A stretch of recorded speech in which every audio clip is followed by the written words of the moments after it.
নতুন বছরে ফের রাজ্যে আসছেন প্রধানমন্ত্রী। যেটা জানা যাচ্ছে 18ই জানুয়ারি মালদায় সভা করতে পারেন প্রধানমন্ত্রী নরেন্দ্র মোদী। পশ্চিমবঙ্গ বিজেপির পক্ষ থেকে আবেদনও জানানো হয়েছে। শিবাশিস মৌলিক প্রধানমন্ত্রীর এই সফরসূচি সম্পর্কে আরো জানাবেন। শিবাশিস, দেখো অংশ, আমরা আগেই বলেছি যে সার্বিকভাবে এমসিসি লাগু হওয়ার আগে কিন্তু 10টি জনসভার জন্য প্রধানমন্ত্রী 10টি জনসভার জন্য আবেদন করা হয়েছিল। তার 4টি গত বছর করা হয়ে গিয়েছে, অর্থাৎ চলতি বছরে করা হয়ে গিয়েছে 2025-এ।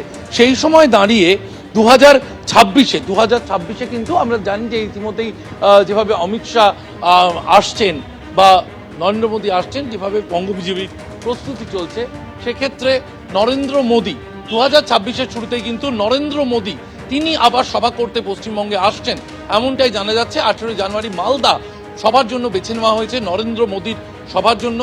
বঙ্গ বিজেপির তরফে তার সেই প্রস্তাব পিএমওতে অর্থাৎ প্রধানমন্ত্রীর দপ্তরে পাঠানো হয়েছে। প্রধানমন্ত্রীর দপ্তরে সেই প্রস্তাব দেওয়ার পর প্রধানমন্ত্রীর দপ্তর বিবেচনা করছে 18 জানুয়ারি না হলেও 17 জানুয়ারি 18 জানুয়ারি এই সময় করে মালদায় তার সভা হতে চলেছে। তা প্রধানমন্ত্রীর দপ্তর থেকে সবুজ সংকেত এলে তারপরে কিন্তু বঙ্গ বিজেপির তরফে চূড়ান্ত প্রস্তুতি শুরু করা হবে।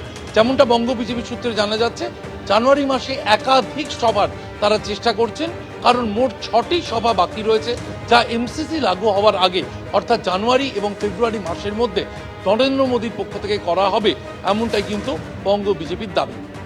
ধন্যবাদ শিবাশিস। প্রধানমন্ত্রী আপনার জেলায় আসছেন? এটা প্রধানমন্ত্রীর এখনো আসার কথা আছে, আলোচনা হয়েছে। এখন আমরা 17-18 তারিখে এরকম একটা ঠিক হয়েছে, ওখানে মালদাতে আসবেন উনি। আমাদের যে 4টা আমাদের সাংগঠনিক জেলা আছে, বিশেষ করে আমাদের 4টা জেলার ওখানে উনি একটা জনসভা করবেন, এরকম ঠিক হয়েছে। এখনো আমরা যখন হচ্ছে এটা নিয়ে নির্দিষ্ট হবে, সুনির্দিষ্ট যখন আমরা ডেট ফাইনাল হয়ে গেলে পরে নিশ্চয়ই জায়গা ওখানেই হবে, যেটা এর আগে হয়েছিল আমার লোকসভা কেন্দ্রেই হয়েছিল, ওখানেই হবে। আপনারা জানেন রাজ্যে রয়েছেন কেন্দ্রীয় স্বরাষ্ট্রমন্ত্রী অমিত শাহ। সফরের শেষ দিনেও তার কিন্তু একাধিক কর্মসূচি রয়েছে। দলীয় সাংসদ এবং বিধায়কদের নিয়ে বৈঠক কেন্দ্রীয় স্বরাষ্ট্রমন্ত্রী, এবং সেই বৈঠকে অন্যান্যদের সঙ্গে হাজির হয়েছেন প্রাক্তন রাজ্য বিজেপি সভাপতি এবং মেদিনীপুরের প্রাক্তন সাংসদ দিলীপ ঘোষ। দেখতে পাচ্ছেন বৈঠকে যোগ দিতে দিলীপ ঘোষ তিনি প্রবেশ করছেন হোটেলে। আমাদের প্রতিনিধি শিবাশিস মৌলিক সরাসরি রয়েছেন আমাদের সঙ্গে। শিবাশিস, দিলীপ ঘোষ যাকে সাম্প্রতিক সময় কেন্দ্রীয় নেতৃত্বে সেটা সভা হোক বা কোনো বৈঠক তাতে হাজির হতে দেখা যায়নি, সেই দিলীপ ঘোষ এবার অমিত শাহের বৈঠকে। একদমই তাই। দেখো, শুরুতেই তোমায় বলে রাখি অনসা, যে গত কয়েক মাস ধরে, গত এপ্রিল মাসের পর থেকে কার্যত দিলীপ ঘোষকে দেখা যাচ্ছিল কেবলমাত্র কয়েকটি দলীয় কর্মসূচিতে, যা পথসভা বা মিছিলে। কিন্তু সাংগঠনিক বৈঠকে বা কেন্দ্রীয় নেতৃত্বের সঙ্গে কোনো বৈঠক, কেন্দ্রীয় নেতৃত্বের কোনো জনসভা, সেখানে কিন্তু ব্রাত্য হিসেবেই ছিলেন দিলীপ ঘোষ। কখনো তাকে আমন্ত্রণ দেওয়া হয়নি, কখনো বা দিলীপ ঘোষের তরফ থেকে জানা গিয়েছে তিনি দিল্লিতে কোনো কাজে ব্যস্ত হয়ে পড়ায় আসতে পারেননি। সেখানে অমিত শাহের কর্মসূচিতে গত আমরা জানি সোমবার থেকে অমিত শাহ এখানে রয়েছেন, মঙ্গলবার বিজেপির কোর কমিটির বৈঠক হয়েছে এবং আজ বুধবার সাংসদ বিধায়কদের যে বৈঠক, অলটিয়ারে যে বৈঠক একটু পরে শুরু হবে, সেখানে যোগ দিতে এলেন কিন্তু দিলীপ ঘোষ। গতকালকে যে বিজেপির কোর কমিটির বৈঠক, সেখানে কিন্তু দিলীপ ঘোষের উপস্থিত হওয়ার কথা ছিল, কিন্তু সেখানে দিলীপ ঘোষের অনুপস্থিতি ছিল। আজ কিন্তু দেখা গেল মেদিনীপুরের প্রাক্তন সাংসদ হিসেবে দিলীপ ঘোষ উপস্থিত হয়েছেন। এখানে অনেকগুলো দিক রয়েছে। ন্যাশনাল লাইব্রেরিতে আমরা জানি যে বিজেপির বিজেপি কর্মীদের যে সম্মেলন ছিল, সেখানেও কিন্তু একমাত্র চোখে পড়ার মতো অনুপস্থিতি ছিল দিলীপ ঘোষের। সেদিন তিনি ছিলেন সিঙ্গুরে বিজেপিরই কর্মসূচিতে। এর মধ্যে গত রবিবার তিনি ছিলেন খড়গপুরে বিজেপির পথসভাতে। কিন্তু সামগ্রিকভাবে রাজ্য বিজেপির সাথে কোথাও একটা দূরত্ব তৈরি হচ্ছিল দিলীপ ঘোষের। কালকে কোর কমিটির বৈঠকের পর অমিত শাহের সঙ্গে বিজেপির যে কোর কমিটির বৈঠক হয়, তারপরে কিন্তু নতুন করে আলোচনা শুরু হয় এবং যেমনটা বিজেপি সূত্রে জানা যাচ্ছে, তারপরে কিন্তু দিলীপ ঘোষকে আমন্ত্রণ জানানো হয় বিশেষভাবে আজকের সভায় উপস্থিত হওয়ার জন্য। অন্যদিকে আরেকটা মত উঠে আসছে, লকেট চট্টোপাধ্যায়, অর্জুন সিং, নিশীথ প্রামাণিক, দিলীপ ঘোষ, যারা 2019-এ জয়ী হলেও 2024-এ যারা পরাজিত হয়েছেন, সেই প্রাক্তন সাংসদরা, তাদেরকে কিন্তু আমন্ত্রণ জানানো হয়েছে আজকের বৈঠকে। মনে করা হচ্ছে 2026-এর যে বিধানসভা ভোট, তাতে তারা সম্ভাব্য প্রার্থী হতে চলেছেন। এবং সে কারণেই আজকের যে বিধায়কদের বৈঠক, যেখানে সাংসদরা উপস্থিত থাকবেন, তাতে প্রাক্তন সাংসদদেরও ডাকা হয়েছে, যাতে তারা 26-এ বিজেপি টিকিটে জয়ী হয়ে বিধায়ক হতে পারেন, যে চেষ্টা চলছে বিজেপির তরফ থেকে। শিবাশীর সঙ্গে থাকুন। দরজায় করে নাড়ছে বিধানসভা ভোট, রাজনীতির পারদও কিন্তু সমানে চড়ছে। আর নতুন বছর শুরুর আগে আক্রমণ এবং প্রতি আক্রমণ ঘিরে অমিত শাহ এবং মমতা বন্দ্যোপাধ্যায়ের বাকযুদ্ধ একেবারে চরমে। গতকাল সাংবাদিক বৈঠক এবং সেই সাংবাদিক বৈঠকে 2/3 আসনে জিতে সরকার গড়ার হুঙ্কার দিয়েছেন কেন্দ্রীয় স্বরাষ্ট্রমন্ত্রী।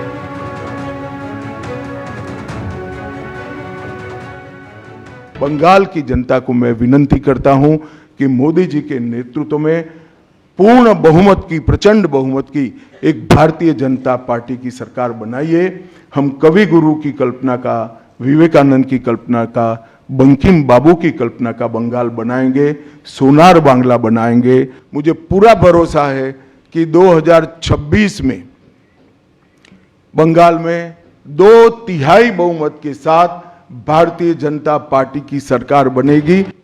অমিত শাহ আক্রমণ শানিয়েছেন কলকাতা থেকে, আর মমতা বন্দ্যোপাধ্যায় উত্তর দিয়েছেন প্রায় 180 কিলোমিটার দূরে বাঁকুড়ার বড়জোড়া থেকে। কি বলেছেন মুখ্যমন্ত্রী দেখুন। বলেছেন 2/3 পাবো। এখন আর বলতে পারছে না ইসবার 200 পার। এবার বলতে হবে এবার তুমি দেশ থেকে বার। বাংলা জিতে তোমাকে দেশ থেকে কি করে তাড়াতে হয়, গণতন্ত্রের মাধ্যমে বাংলায় পথ দেখাবে। আমরা ভাঙি তবু মচকাই না, আমরা মাথা উঁচু করে চলি। দিল্লি সামলাতে পারে না, বাংলা সামলাবে। কেন্দ্রীয় স্বরাষ্ট্রমন্ত্রী যখন তৃণমূলকে সমূলে উপড়ে ফেলার হুঙ্কার দিচ্ছেন, তখন তীব্র কটাক্ষ করে মমতা বন্দ্যোপাধ্যায় বলছেন জিতবে না, কচু হবে। अप्रैल में बंगाल में विधानसभा के चुनाव होने जा रहे हैं। भय, भ्रष्टाचार, कुशासन और घुसपैठ की जगह विरासत, विकास और गरीब कल्याण की एक मजबूत सरकार बनाने का बंगाल की जनता का संकल्प बंगाल में जहां पर भी जाते हैं वहां दिखाई पड़ता है। নির্বাচন সামনে বলে বাবুদের, ওই যে হ্যাংলা বাবু, তাড়াতাড়ি ওনাকে জিততে হবে। জিতবে না কচু হবে, জিতবে না ঘেচু হবে। বল যা ঘেচুর ইংরেজি জিজ্ঞেস কর, বাংলা ওয়ার্ড। আগে বাংলা ভাষা শেখ, এগুলো বাংলার word, typical type of word. ঘেচু হবে, কচুন্ন ইংরেজি জানবে, ঘেচুর ইংরেজি কি বের করো। পশ্চিমবঙ্গে এসে তৃণমূলকে আক্রমণ করার পাশাপাশি কংগ্রেসকে শূন্য কটাক্ষ করেছেন অমিত শাহ, যার উত্তর এসেছে কংগ্রেসের তরফে।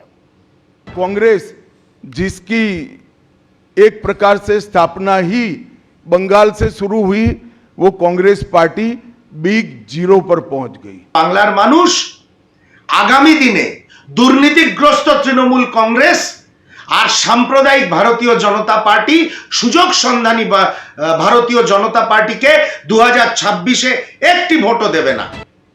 26-এর বিধানসভা ভোটের আগে রাজ্যে এসেছেন অমিত শাহ, বৈঠক করছেন রণকৌশল নিয়ে। দুর্নীতি ইস্যুতে রাজ্যের তৃণমূল সরকারকে আক্রমণ করেছেন কেন্দ্রীয় স্বরাষ্ট্রমন্ত্রী। मोदी जी में के नेतृत्व में बंगाल में भारतीय जनता पार्टी की सरकार बनने के साथ ही यहां की विरासत को हम पुनर्जीवित करेंगे। आज ममता बनर्जी के नेतृत्व में भ्रष्टाचार के कारण पूरे बंगाल का विकास एक प्रकार से थम गया है। आप आंख मूंद लिए ही हो भ्रष्टाचार के लिए, मगर बंगाल की जनता अपनी आंख बंद कर नहीं बैठी है। পাল্টা এসআইআর আবহে আবার অমিত শাহের পদত্যাগ দাবি করেছেন মমতা বন্দ্যোপাধ্যায়।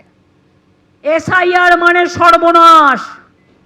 তুমি এসআইআর করতে 2 মাস টাইম নিলে, আর বাদ দিতে 1.5 কোটি লোককে 1.5 দিন টাইম নিলে। এটা বড় কেলেঙ্কারি। ভ্রষ্টাচারী হোম মিনিস্টার, রিজাইন করো, ইউ মাস্ট রিজাইন। তোমার পদত্যাগ চাই, তা নাহলে ভারতবর্ষের মানুষ তোমাকে পদচ্যুত করবে। অমিত শাহের সঙ্গে দুর্যোধন দুঃশাসনের তুলনা টেনেও আক্রমণ শানিয়েছেন মমতা বন্দ্যোপাধ্যায়। इस बार कितना होगा? আজকে নাকি বলেছেন দুঃশাসন বাবুদার দুই চোখে, এক চোখে দুর্যোধন আর এক চোখে দুঃশাসন। যতদিন বাঁচবো এই দুরাচারীদের বিরুদ্ধে লড়বো, এই শকুনি মামাদের বিরুদ্ধে লড়বো, এই দুর্যোধনদের বিরুদ্ধে লড়বো, এই দুঃশাসনদের বিরুদ্ধে লড়বো। অমিত শাহকে মুখ্যমন্ত্রী আক্রমণ, আর সেই আক্রমণের জবাব দিয়েছে বিজেপিও। মানুষ জানে কে দুর্যোধন কে দুঃশাসন, কোথায় দুর্যোধনরা রয়েছেন, কোন পরিবারে তারা থাকেন, কালীঘাটে কোথায় দুর্যোধন দুঃশাসনদের বাস, পশ্চিমবঙ্গের মানুষ হাড়ে হাড়ে জানেন। এবং ধৃতরাষ্ট্রটি কে সেটা না জানলেও গান্ধারী কে সেটা কিন্তু পশ্চিমবঙ্গের মানুষ খুব ভালো করে জানেন। এবিপি আনন্দ এগিয়ে থাকে, এগিয়ে রাখে।